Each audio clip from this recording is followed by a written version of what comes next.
Toujours collaborer avec d'autres.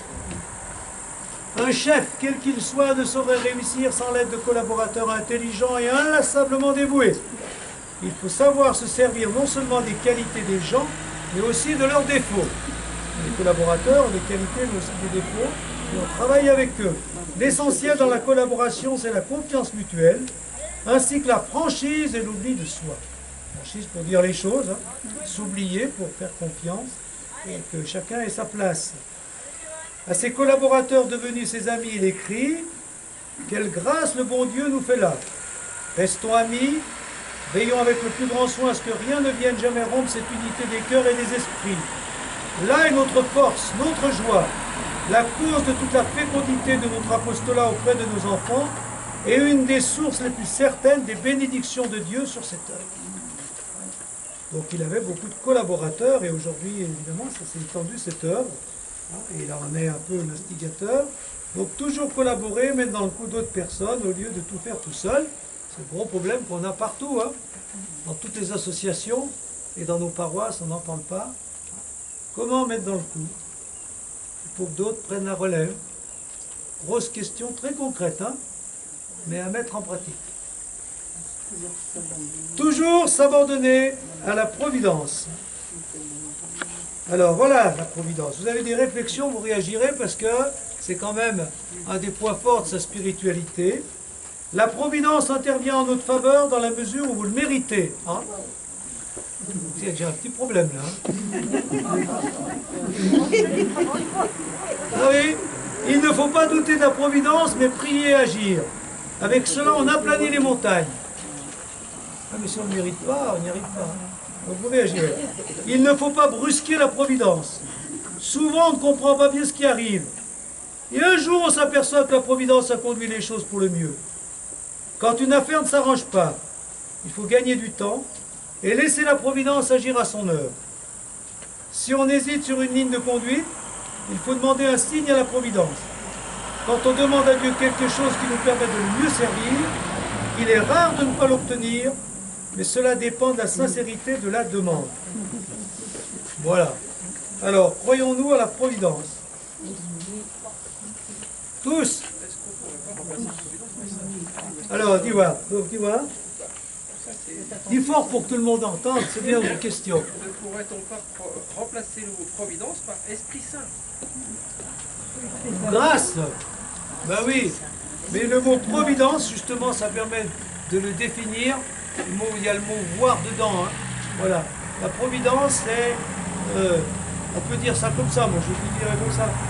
Dieu qui nous aime voit mieux que nous, voit mieux que nous les choses dont on a besoin et le moment où il faut les mettre en place.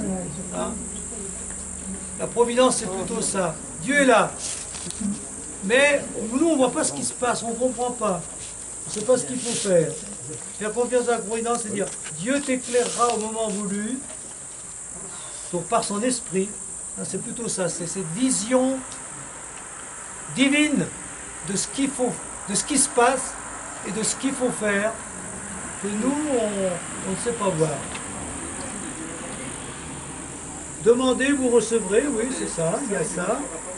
Oui, oui. Oui, mais il y a aussi frapper, on vous ouvrira.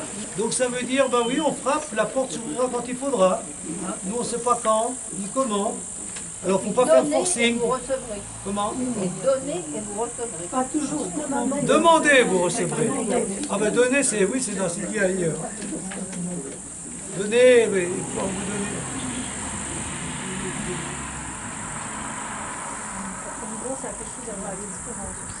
La providence a quelque chose à voir avec l'espérance, bien sûr, oui. Voilà, la lumière au bout du tunnel viendra au moment voulu. Pour le moment, quand on est dans le tunnel, c'est pas si évident quand même. Mais il faut y croire. Et il faut du temps.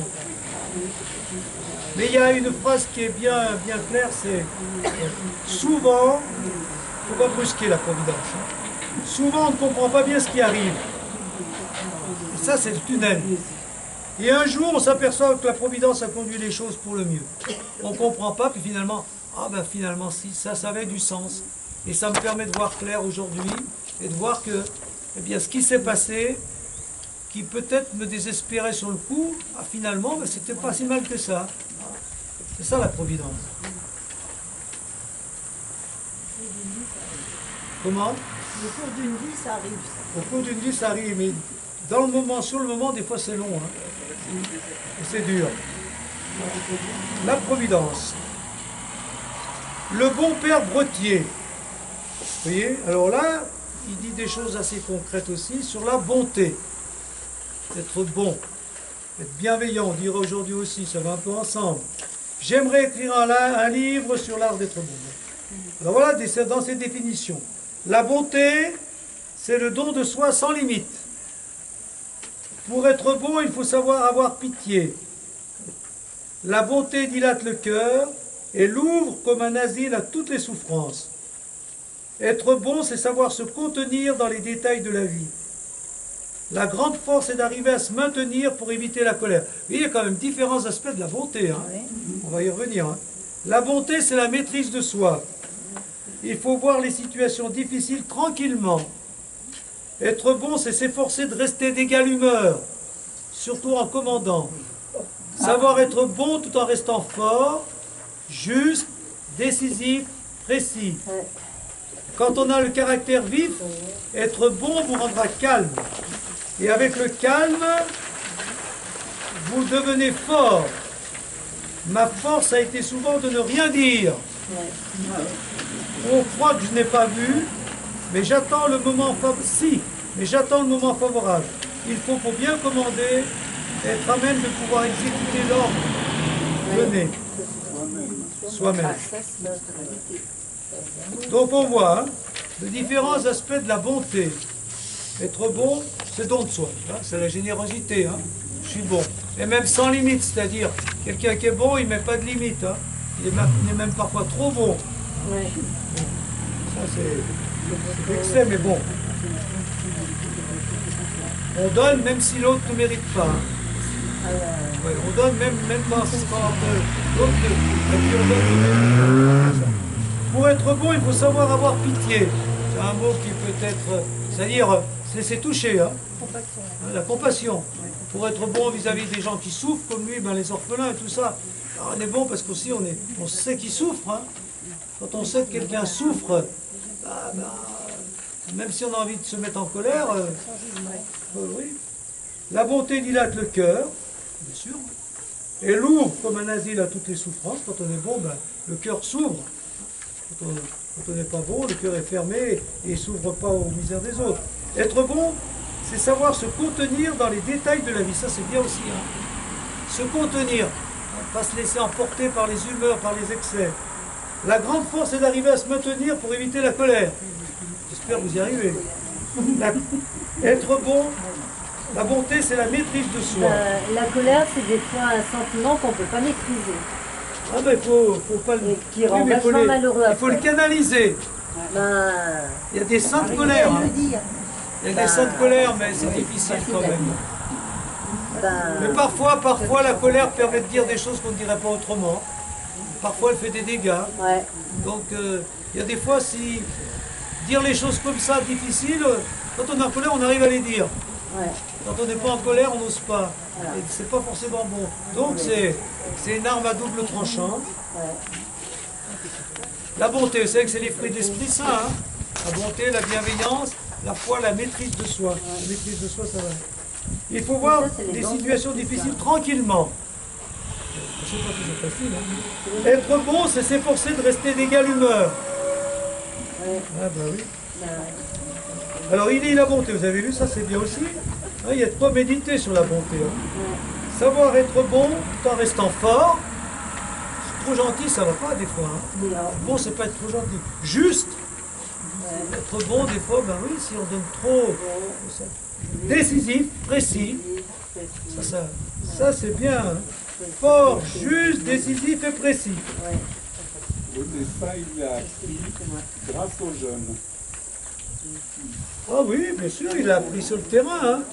Et parce qu'on sent que de toute manière, il fallait être juste par rapport aux jeunes si on ne voulait pas être pris pour n'importe quoi. Ah oui. et parce que le jeûne ne fait pas de cadeau. Et c'est ce qui peut nous aider. Ouais, très bien. Hein. Quand on a le caractère vif, être bon rendra calme. Et le calme, et avec le calme, vous devenez fort. Ça, c'est sûr. Hein.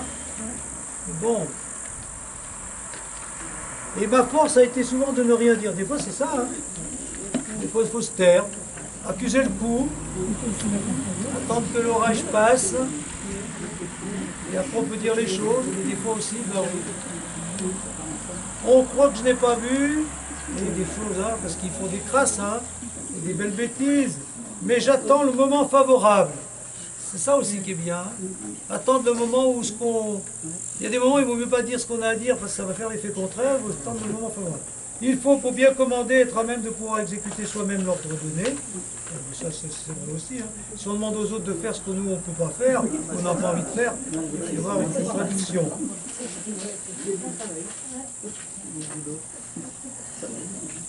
Eh bien, comme on va bientôt terminer, je vous propose tout simplement, on peut penser à des idées, on peut penser à Dieu dans nos méditations ou à des personnes.